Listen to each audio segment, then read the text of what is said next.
procedures. So I think this is the right move, and hopefully we can find out more information so we can protect Texas children. She said knowing what PFLAG has been doing in terms of outreach to children regarding gender manipulation procedures would be beneficial. Plain and simple, these procedures are irreversible. You are telling a child that the way that God made them is wrong, and they're going to get these hormones, these puberty blockers, these really strong drugs that does incredible damage. I'm Robert Thornton. New York City is one step closer to banning a French delicacy, which animal rights groups argue is cruel to produce. Fox reporter Arthur Chen. When it comes to foie gras, an enlarged liver from a duck or goose, New York could be a step away from an outright ban because of the process of making foie gras. Since 2019, animal rights groups have been leading the charge to ban foie gras, which they say is served at 1% of the 30,000 restaurants in the city, mostly French restaurants. And now, New York State's appellate court has ruled the city can move forward with the ban. The vote unanimous. 5-4-0 against. The court's decision, however, is not enforceable just yet, as foie gras producers, which are big upstate, and others who are against the ban can file an appeal. Opponents say livelihoods are at stake, all of which means, for the time being, it stays on the menu. In 2012, California became the first state to ban the production of foie gras, which involves the force feeding of ducks or geese. In final news, Venezuela beat the U.S. to win the World Baseball Classic. It's the first time that Venezuela has won the title. The final score was 3-2, and the turnaround for Major League Baseball will be quick. Opening day is set for Thursday, March 26th. Find more news on afn.net. Blue Mountain Christian University offers a fully online RN to BSN degree for registered nurses. This cohort-based program is designed for working nurses and can be completed in as little as 1 year or part-time over 2 years. RN to BSN students are admitted each fall, and coursework is delivered online with instruction grounded in a Christian worldview. Learn more about the RN to BSN online degree at bmc.edu. Jenna Ellis in the morning on American Family Radio. I love talking about the things of God because of truth and the biblical worldview. The U.S. Constitution obligates our government to preserve and protect the rights that our founders recognize come from God, our Creator, not our government. I believe that Scripture in the Bible is very clear that God is the one that raised up each of you, and God has allowed us to be brought here to this specific moment in time. This is Jenna Ellis in the morning. Good morning. It is Wednesday, March 18th, and this is day 18 of the Middle East conflict. And I'm glad to see that even CNN is actually saying that in its headline, a Middle East conflict, not a war, as we continue to say and distinguish between the two. But a top Iranian leaders have been killed, and a Trump administration official has resigned. So what we know so far, and this is coming from CNN, but the intel official resigns. A senior U.S. intelligence official appointed by President Trump abruptly announced his resignation yesterday, citing misgivings about the administration's conflict with Iran, and Trump called his resignation a good thing. This is Joe Kent, who some of you may know because of his previous, I believe it was a congressional run, but he kind of, rose to prominence. He is a Gold Star husband, so his first wife was killed in conflict in the Middle East. And so, there's a kind of mixed reaction from the MAGA base to this, because he posted yesterday, after much reflection, I've decided to resign from my position as director of the National Counterterrorism Center effective today. He was only there about 4 months. He says, I cannot in good conscience support the ongoing war in Iran. Iran posed no imminent threat to our nation, and it is clear that we started this war due to pressure from Israel and its powerful American lobby. It's been an honor serving under the president and DNI Gabbard and leading the professionals at NCTC. May God bless America. And then he posted kind of this lengthy letter that if you'd like to go and read on X or in various articles, that's posted. But the reaction has kind of been mixed, with mostly a lot of the MAGA base that's kind of giving President Trump some time to kind of see this conflict through, still have, faith in his objectives. They're suggesting either that Joe Kent shouldn't have resigned and that this was inappropriate of him to do that. Some are giving him a little bit more grace because of his own personal history and saying, listen, some people disagree with this, and if he has to in good conscience resign, that's on him. That's okay. That doesn't change my mind about trusting President Trump. And then, of course, the people who are suggesting that everything is about Israel and that Israel actually controls the United States are kind of lauding him as some kind of hero. But, let's get someone else's opinion. Let's welcome in Scott Ulinger, who's a former intelligence agent. And Scott, while a lot of people have mixed views on this, where do you think that this actually stands in terms of the allegation that I think is pretty serious, actually, from Joe Kent, suggesting that Iran posed no imminent threat to our nation? I mean, from at least just what's been reported by the White House and in the news, I don't think that's particularly accurate. Right, Jenna, thanks for having me on. Yeah, I have pretty strong feelings about this. I don't know what is going on in that guy's head. He ran for Congress twice. He was Green Beret, so he's Special Forces. His wife was a chief petty officer in the Navy Intel who was killed by a suicide bomber with ISIS. And I've been looking at this with great interest in the last day. And you can find videos literally 3 months ago where he was talking about what a threat Iran was. 3 months ago, Trump has retweeted his tweets about Iran being a threat. And as somebody who spent my whole life working against Iran, basically, I don't know what the guy's smoking. I don't know who got to him or something, but there is something not right about this. Now, look, if you want to resign as a government official, that's fine. If you disagree with your commander, it's actually the right thing to do, to resign. But he used, NCTC stationery to basically go on a screed that's anti-Israel and stuff, and that is totally inappropriate. If you want to resign, but keep your mouth shut. And so, I'm not willing really to give someone a great benefit of the doubt because they're in the military. I was in the military for 28 years, but see, unfortunately, it's just a cross-section of society, the military. You take somebody's military background with a grain of salt because there were a lot of grifters and jerks in the military too. Just because you're in the military doesn't mean that you are, a straight arrow. Look at Mark Kelly, the senator, who actually happens to be my Kings Point classmate at USMMA. He's a disgrace. I don't care if he was an astronaut or not. The guy's a disgrace.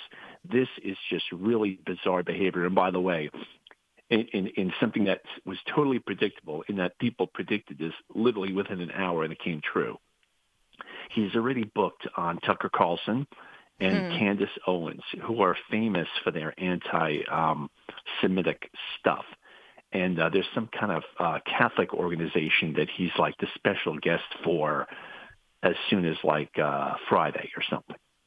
Wow. Well, and that shows, of course, then, where his mentality probably is leading, because if this was something where, he just in good faith sincerely disagreed, there's a way to resign without making it controversial and certainly without making it about himself. But the fact that he's going on this media tour, and especially with the individuals that have become basically the faces of anti-Semitism. I mean, especially Candace Owens, but then, Tucker Carlson's rhetoric now, all of these things that have been fracturing the base. It really does make you wonder, where this was or maybe always has been, because he, like we said at the top, I mean, he's only been this counterterrorism official for the last 4 months. So is it possible that he just completely changed his mind in that time? Or, what do you attribute this to? I mean, it is a little bit bizarre. Yeah,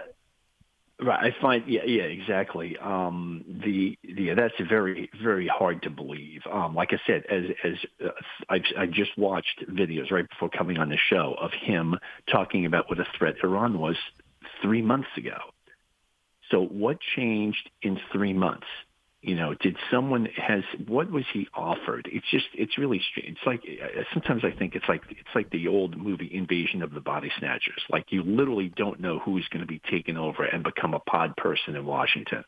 Certainly, not that I know him that well or of him that well, but what I'm saying is, on paper, he would be one of the least likely people to do this kind of a turnabout. But obviously he has. So it's like, is there something in the water down there? What is going on that these people do this?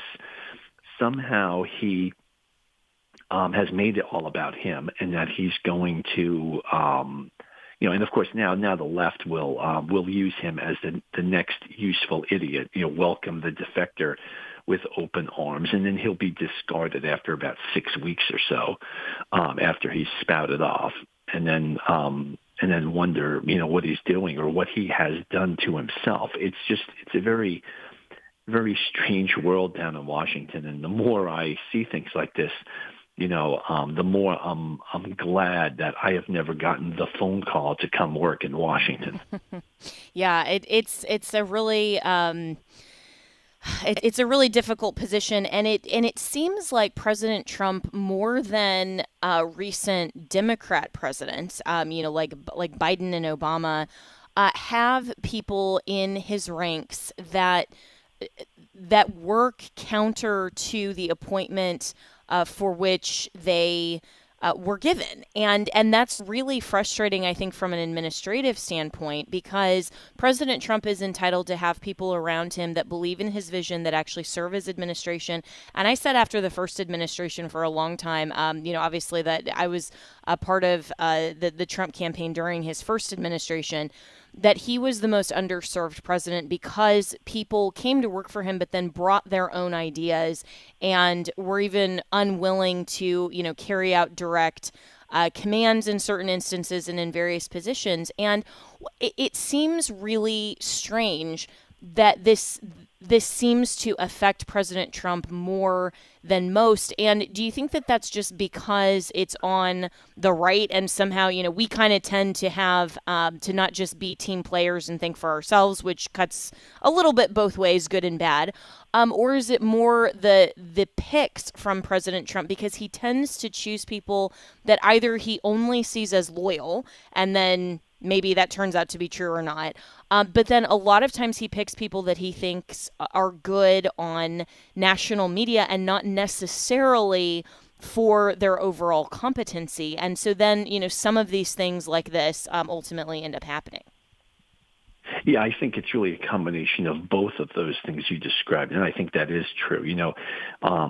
People who are on the right tend to be more independent-minded. They have their own personal ideas of what conservatism is and things like that. Plus, there is a tendency, certainly, of Trump to pick more kind of relatively high-profile people. Now, with someone like Hesketh, that has been very successful, but with others less successful, like for instance with Kent, and so the unfortunate fact seems to be that there are a fair amount of grifters in the conservative party who within conservatism who for years go on and seem to be on the team, but it turns out really they're out for themselves, and they're out for benefiting themselves more than the nation. And it's for someone like me with my background, it's obviously disappointing, but it's very strange that what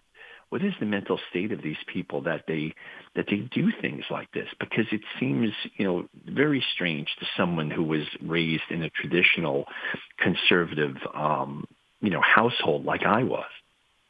Mm-hmm. Yeah, and it is really just an overall unfortunate situation, and especially that Joe Kent made this decision at this point in the overall conflict, because people are starting to question, okay, does the White House, have its strategic objectives that haven't changed? Where are we? How long is this going to last? I don't think anybody wants this to be a kind of long-term conflict. And so where are we overall, Scott Ulinger, in the conflict in terms of meeting those strategic objectives and kind of having that maintained and not really changed from the White House? Right. It's very hard. It's very hard to for the average person to sort this stuff out and to figure out what's really going on, because like literally CNN is practically taking the side of Iran. They're in fact, acting as Iran's state media. So it's difficult, but on the other hand, well, I'm here to say that the war is going exceptionally well. Okay. I guess I've been on I'm on Arab TV a lot. I'll be on this morning, and I've been on the last few days. I want to make one thing very clear. The Straits of Hormuz are not closed. They are not closed. They never have been closed. It's something the media is saying. I can announce I'm going to close the Long Island Sound, but it doesn't mean anything. I have no power to do that. Iran is saying we're going to close the Straits of Hormuz, but it is not the case, because the main reason that several hundred merchant ships are not entering or exiting the strait is because of high insurance rates, not because of the Iranian Navy, which is now at the bottom of the ocean. Every single day, the U.S. Air Force and Navy are destroying Iran's ability to wage war against its neighbors and also to attack shipping. Every single day, Iran is getting weaker and weaker and weaker. Now, with central authority destroyed, and basically, seemingly, there's 31 now autonomous zones which are basically operating as little mini states of their own. So that's why killing the leader isn't really affecting this stuff. But each one of those 31 autonomous leaders has a gun that's eventually going to run out of ammunition. And also, as they see their fellows being liquidated, they understand that they're next on the list. So every single day, Iran's ability to interfere with shipping is decreasing dramatically. We've seen only literally 3 attacks on merchant vessels in the Straits of Hormuz, which is about a factor of 100 less than anything that any expert predicted 8 years ago. So the war is going exceptionally well. And like I said, it's the insurance rates that is halting the shipping. And so, we've seen a lot about convoys and shipping and stuff. And I pay very close attention to that because I have been to the Straits of Hormuz on merchant ships and naval vessels. And I'm one of the few people who could, claim expert status on that subject. Mm-hmm. Yeah, well, and we appreciate that update, Scott Ulinger. We've got to take a break here, but I'm still with you, at least in the camp that I trust that for everything that's coming out of the White House, that Iran was an imminent threat. I mean, I think that we all kind of thought that anyway before this conflict. So it is odd to see people like Joe Kernen now suggesting that they weren't. And especially with someone who had access to that much information as he did. And so, let's give this a little bit more time, kind of see, where the president takes things. And it's only been 18 days, and we'll see how it goes. But we will be right back with more here on Jenna Ellis in the Morning.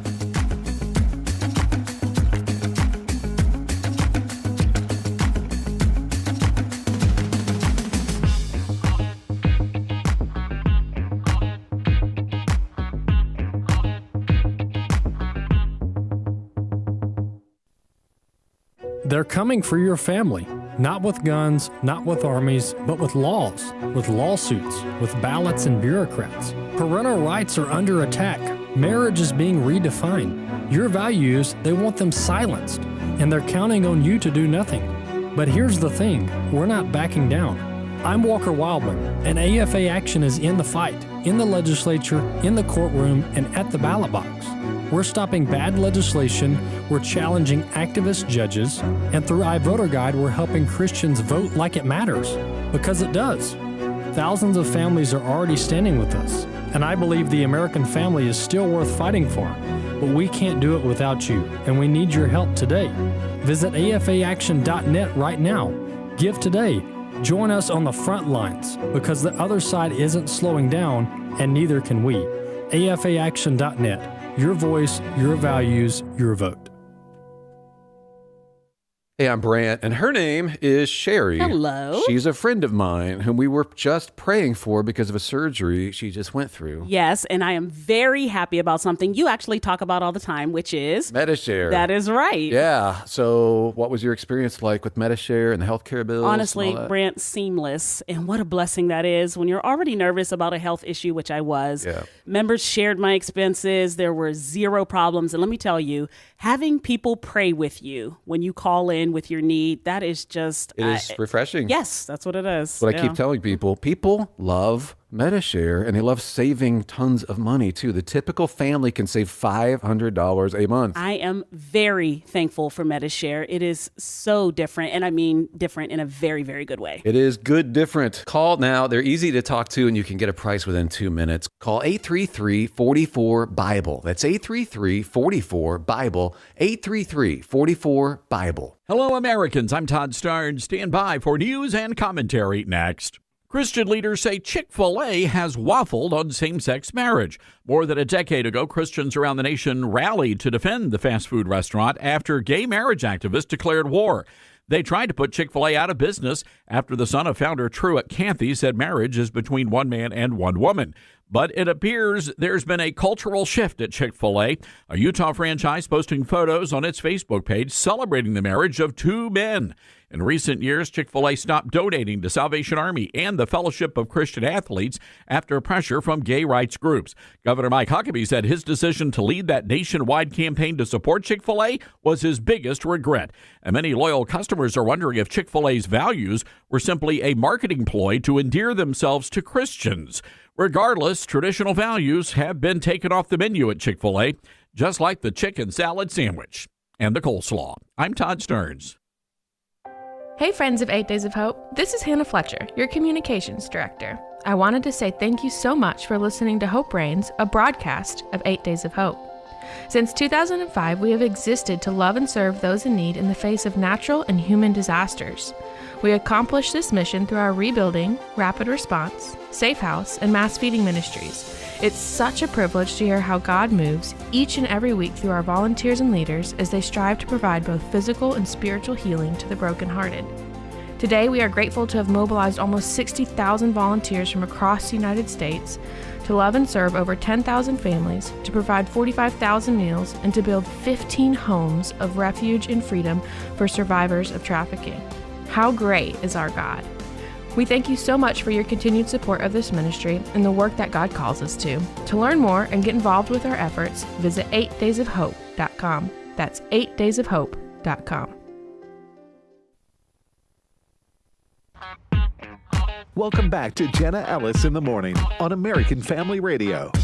Welcome back. Well, it used to be relatively easy to kind of put voters into two different categories, and we've had the two parties in D.C. for a long time. It's either conservatives or liberal, Republican versus Democrat, and increasingly it seems like we can't quite fit voters, at least, into those two camps quite as easily. And is this a good thing or not? Well, it probably depends on the outcome, right? Because certainly with some of the fracturing of the MAGA base, with some of the increased questions or even sitting out of some voters, which, I think is never wise to do. Always use your vote because it is a privilege to the best of your ability. There aren't maybe necessarily perfect options sometimes, but that is a privilege that we have a right to exercise here in this country, to select and prefer our leaders to weigh in on issues and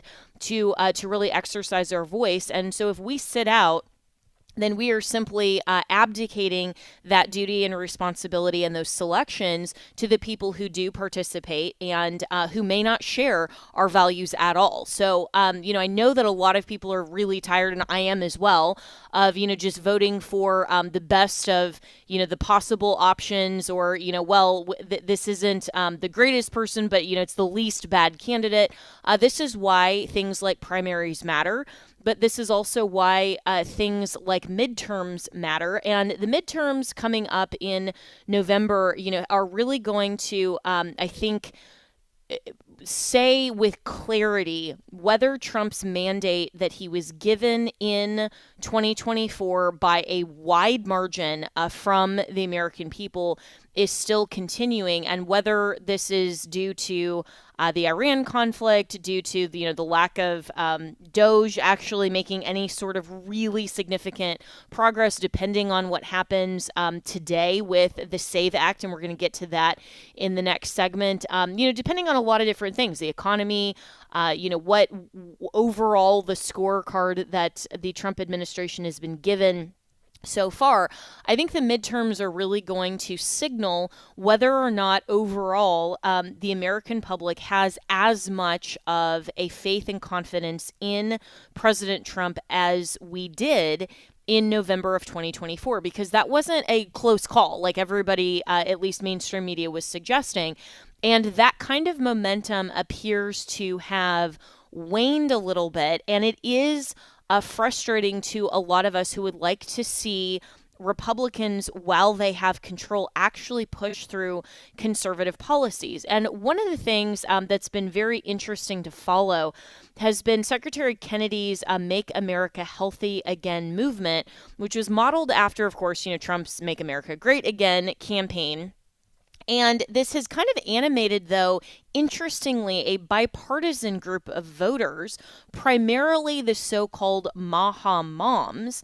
And it's been this group that really has kind of crossed some of those partisan lines to at least support this particular initiative. And Kennedy, of course, being a former Democrat, was someone that also kind of crossed those party lines and said, I can work with the Trump administration because really this particular initiative and objective shouldn't be partisan. And I wish that we had more of that, because while obviously there are a lot of things that are clearly along party lines, you're going to get things like, the pro-life issue. I mean, obviously that's something, while it shouldn't be a partisan issue, it is, because it splits right down Republican Democrat lines. Unfortunately, even some Republicans are a little bit pro-abortion.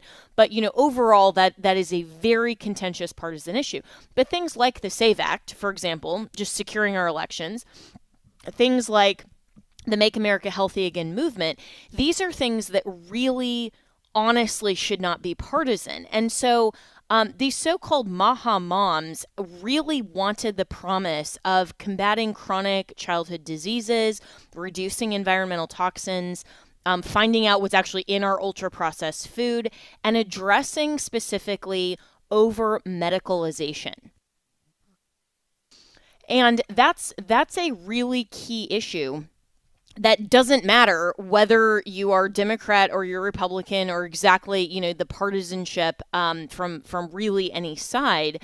The over-medicalization of our nation is something that even people on the left would like to see addressed. And, this comes from the so-called anti-vaxxers, but I think it's people who truly see that there's kind of an medicated society, not just in prescription drugs and the way that we try to treat symptoms instead of find preventions and healthy lifestyles, but even with the amount of vaccines that are given to infants. I mean, there's a lot of vaccines, even the COVID quote unquote vax right now, right? To suggest that, especially in 2026, but even ever, that the evidence led to suggesting that was somehow one of those mandatory vaccines is, in my opinion at least, an overprescription. And for the government to somehow try to mandate these, or for doctors to pressure, this is something that the Make America Healthy Again movement was trying to address. And yet, Trump's recent executive order to increase the production of glyphosate, if I can say that correctly. It's a widely used weed killer that not only the International Agency for Research on Cancer has deemed to be a probable carcinogen, but also Florida's Healthy Florida First initiative has also targeted that and said, that shouldn't be in our foods. Trump's recent executive order seemed to go completely against the core of the MAHA movement. And so the group of MAHA moms overall has been pushing back really largely against this and suggesting that Trump is actually undermining the MAHA movement. And so, where this actually goes is going to be very interesting. And so Del Bigtree, who's the former CEO of MAHA Action, and the nonprofit group, which was started in, I think it was around late 2024 to promote the overall MAHA agenda, said, and this was quoted in USA Today, I think President Trump is making a major mistake. I think that MAHA moms feel burned by this. And I think it could be very, very bad for the midterm election of Donald Trump. And so, this raises the question of overall, I think, while different people have different priorities in terms of their overall voting issues and the overall way that they approach the midterms, it's fascinating to me that there is kind of a new fractured voting bloc that's forming in American politics that doesn't really neatly fit into either a Republican or a Democrat box. And this is something where people are overall just tired of what feels like the uniparty system in D.C., which by and large it is. I mean, there's almost no difference anymore between Republicans and Democrats when you look at a variety of issues. And there's a growing attention on RFK Jr.'s coalition and the MAHA voters specifically, because they're very anti-establishment. And they have kind of this anti-institution, question all of the things that government is telling you, a little bit more maybe on the libertarian kind of trend. And so the question I think that's really fascinating is, where do these voters go in 2026? If they are not really fitting neatly into either camp, what really drives these particular voters in terms of a new coalition? And after 2026, where are they headed potentially in 2028? Because I think we're going to see an identity crisis really on both parties because heading into 2028, because we are going to be in a post-Trump world. He's not going to be on the ballot in 2028. He's not in 2026, but, obviously still has the administration. So in a sense, I mean, he's still in office. It's a little different than actually being post-Trump. But the Democrat Party really has a lot of soul searching to do because if you look at the polling numbers and seeing that Kamala Harris is currently still among the top candidates, that's just absolutely insane to me that anyone on the Democrat side would think that that's a good idea. But, they thought that was a good idea, back in 2024. So clearly they were a little crazy even then. But it's going to be fascinating to see kind of where the identities of each of the two major parties head and whether or not that kind of third coalition or third party kind of mentality, whether there's enough that binds a coalition that's tired of the uniparty, maybe voted Trump, maybe, voted Democrat, then Trump twice. I mean, we have a few of those voters, that crossed over, that left the Democrat Party. Some of these people who don't feel kind of this heritage allegiance to either side.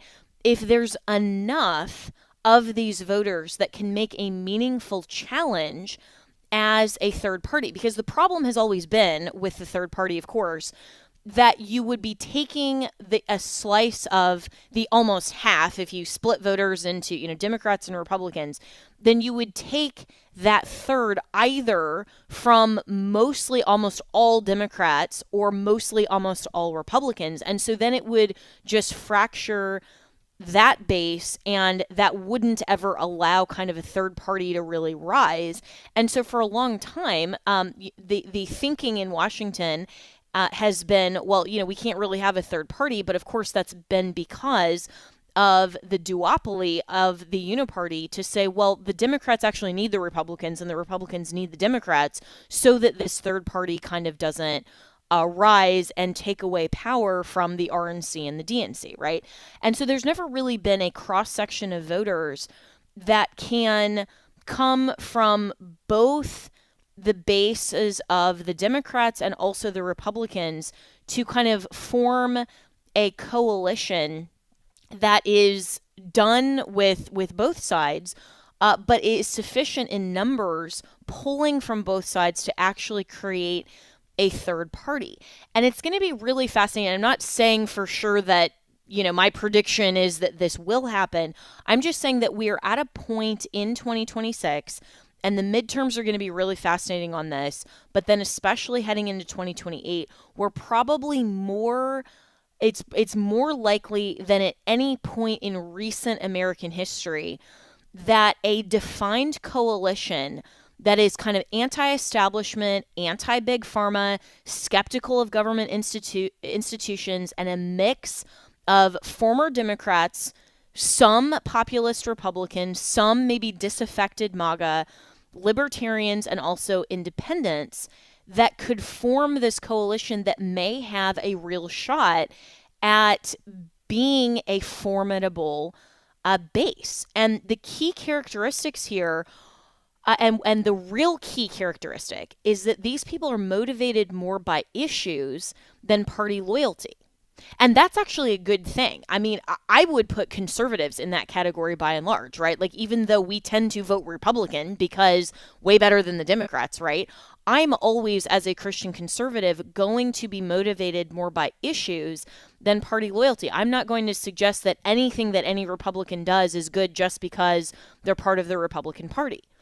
And so the key characteristics, though, moving forward is also not just motivated more by issues than party loyalty, and I think Trump has really damaged that term loyalty, but also a distrust of public health agencies, corporate influence, government institutions, and also political elites. And so these voters are really swing voters, and they could coalesce in 2026 and moving forward, especially into 2028, and really create a vastly different political world in a post-Trump America than we have seen before. And in a way, guys, I actually find that really exciting.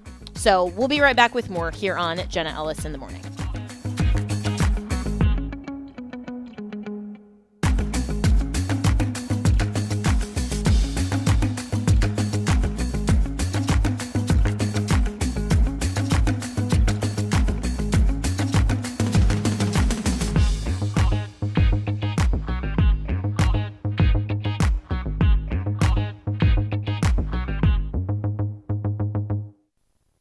Be like the 10 that said it can't be done, it's too big, the Giants are too big. We need to be like Joshua and Caleb and say, you know what, there are giants. This is a massive problem. When you have a nation that is ignorant of the principles that produce a free society, start where you can.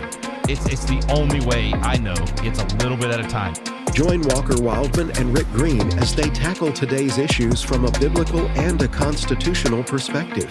At the Core, 1 p.m. Central weekdays on AFR. Hi, I'm Tim Moore, Senior Evangelist on Christ in Prophecy. With all the uncertainty in the world today, it's good to know that God's promises never change. On Christ in Prophecy, we'll examine the signs of the times and consider what's really happening in the world today through the lens of God's prophetic word. To hear more biblical hope for the future, join me for Christ in Prophecy, Sundays at 11 a.m. Central, right here on American Family Radio, and find out what's really going on in the world. Okay, here's an assignment for you, if you will. I want you to take some time and think about a getaway that gives you a chance to get together with other people of faith, deepen your walk with God, and make new friends, all while enjoying the Creation Museum and the Ark Encounter in Kentucky. I'm talking about joining AFA at the Ark, October 29th and 30th. This is a great opportunity to break away from the grind of everyday life and draw closer to God through special presentations from Patricia Engler and Brian Osborne of Answers in Genesis. It also includes entrance to the Creation Museum on Thursday and the Ark Encounter on Friday. Friday's dinner includes a panel discussion with Tony Vitagliano, Walker Wildman, and Wesley Wildman, Vice Presidents of American Family Association.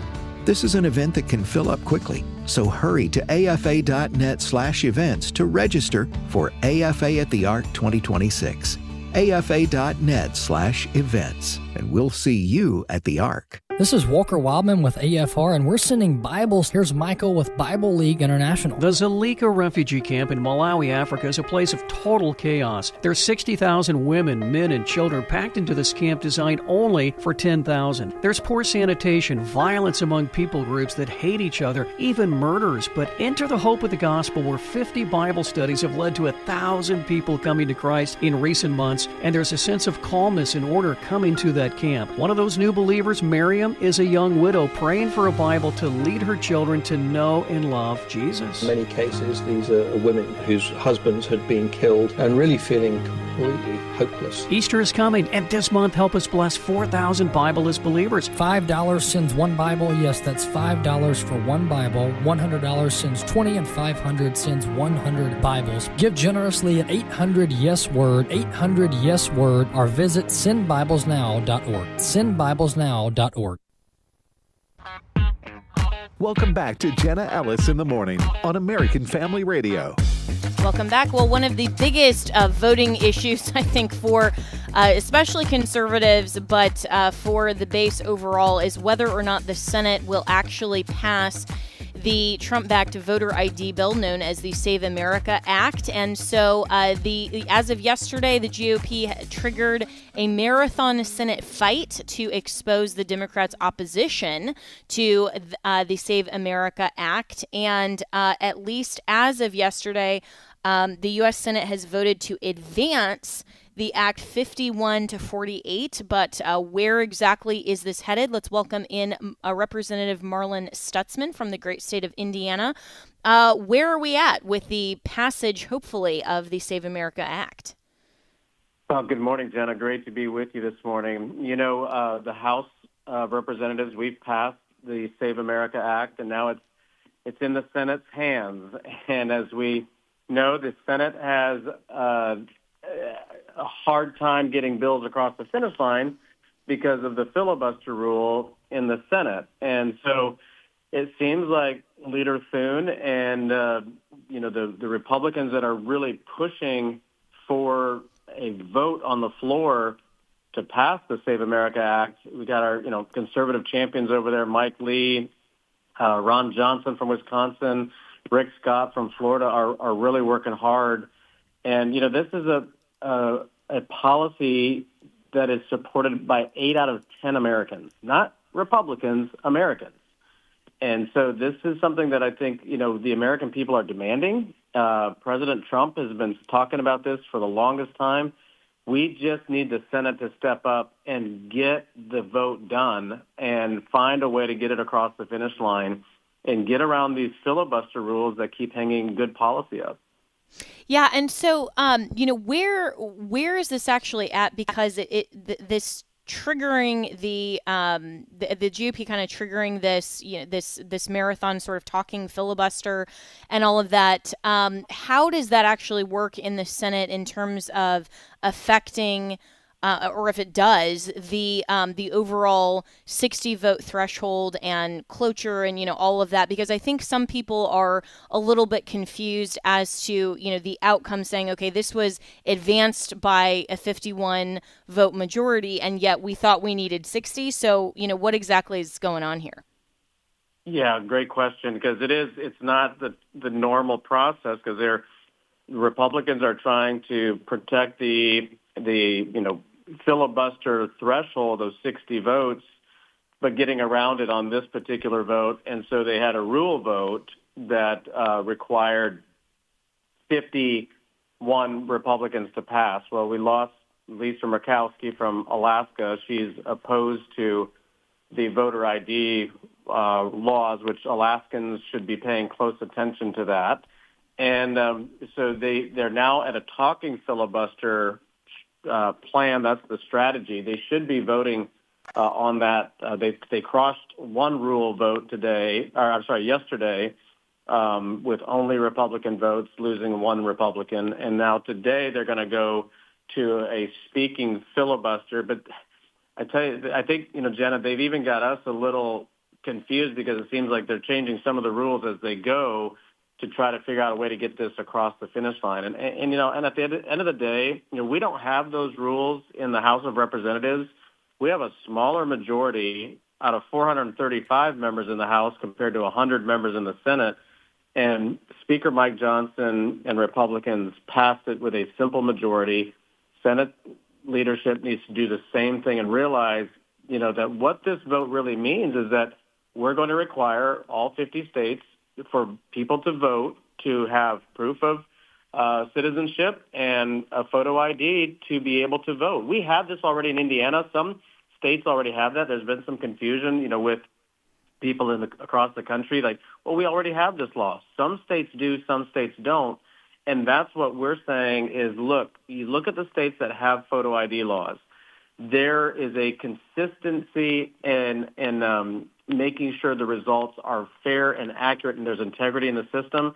Those that don't have photo ID laws manipulate the system and can very easily cheat. And that's why the Senate needs to just simply say, we're going to get this done one way or the other. Working around their filibuster rules, sometimes we all kind of get scratching our head because it doesn't make sense. And so Republicans need to lead here, and I hope they're stepping up here this week. Yeah, I completely agree with that assessment that, kind of whatever votes they have to take on the rules and, their own deliberative process. I mean, that's internal to the Senate. That's not something that's, going against the Constitution. It's not going against, anything other than kind of their own made up and manufactured laws. And I tend to disagree with people who are saying that, if they get around the filibuster this time, this is just setting up to where, the Democrats are going to utterly destroy it. And, we've seen kind of the nuclear option a few times, most notably, of course, with Justice Gorsuch's appointment, back in 2017. And that ended up being a very, very good thing for the country. So, however the Republicans have to maneuver and, frankly, manipulate the rules, that's kind of the point of having power, right, is to say, okay, we can call for a vote in a specific way or, move these different pieces to get it over the finish line. And yet, The Hill posted a piece this morning at 6 a.m. suggesting GOP tempers flare over how to pass the Save America Act because there are different ways in which, different members of the Senate in the GOP are suggesting to get it passed. And that may be true, but at the end of the day, I don't really care how they get it across the finish line. Just do it. That's right. Exactly. And I think that's what the American people expect. And, we're letting the Republicans in the Senate are letting the system defeat a result that we all know needs to happen. And I think that's why it gets to be so frustrating and why I think Republican voters are becoming disenfranchised with the Republican leadership and saying, look, we gave you 53 Republican senators. You should be governing. And then when they're hiding or just simply trying to protect the Senate rule system that has, like you said, it's not constitutional. It's not something that you can change the rules. And I get the old 60-vote filibuster rule. It's just to make sure that every member of the Senate had a chance to talk, to make their case. But instead, they're abusing it and saying, we're not going to even have to talk on the floor. We're going to do a zombie filibuster. That's the silliest rule I think I've ever heard. But it's a manipulated rule that the Democrats figured out how to use for their advantage. Republicans have used it as well, because that's part of the rules in the Senate. So we can't let these sort of things slow down or stop good policy from passing. And I think that, your audience and your listeners need to call Senator Thune's office. They need to call Senator Murkowski's office from Alaska. Call their own senators to be sure that they get the job done. That's what needs to happen. They just simply need to get the job done. Yeah, and today is the day for everyone listening, and I know that our American Family Radio audience family cares very deeply about issues, about conservative priorities, about election integrity, about voter ID. I mean, these are things that should not be partisan issues. I don't think they are. The fact that Democrats are objecting to this common sense legislation is insane, and so this is the moment where we can actually use our voice and call our members of the Senate and respectfully, just make our voice heard and tell them that, this is something that needs to be passed. And so, regardless of what state you are listening in today, I think that that call to action from Representative Stutzman is really the overall point and the best use of our time today for people who want to get engaged. I hear this all the time. Well, how can I affect policy more? This is your opportunity. Call Leader Thune's office, regardless of what state you're from, but also call your own senators as well from your states. Call both of them. And call anybody you want. This affects the entire country. And so, assuming that this may actually pass, and I hope that it will, I'm a little more optimistic maybe than I was a week or two ago, which is saying something. But assuming that this passes, we know that the Democrats are just going to file lawsuits and challenges and all of this. So where does this head from here in terms of the overall fight for election integrity and cleaning up the voter rolls and actually accomplishing the merit of what's in the SAVE Act? Yeah, well, and you're right. This is the time. Today is the day. We've got some momentum. What happens with these bills, they get momentum, and we have to keep the momentum to get the bill across the finish line. And we don't want to go into the Easter break without this passed. We have to do it this week or next week. And if we don't, we're going to lose the momentum, and the bill will ultimately fail if we don't keep this momentum. So phone calls do make a difference. People do know, staff tells us as members of Congress, hey, we are getting 100 phone calls. We're getting 1,000 phone calls. We're getting, thousands of calls.